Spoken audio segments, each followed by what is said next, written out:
So here we are at this stage. I took off this guy.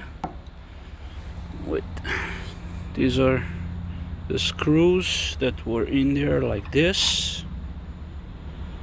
So I took these off. I snipped off the cable. I left a little bit of cable over there. Maybe I want to play with it later. I don't know. I'll see. And stripped off the main insulation, then a little bit of the small insulation on the smaller wires.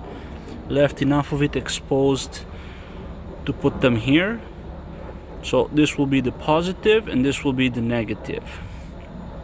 Okay, the negative also goes into the chassis. The negative is black and the positive is red. So I'll update you when it's done.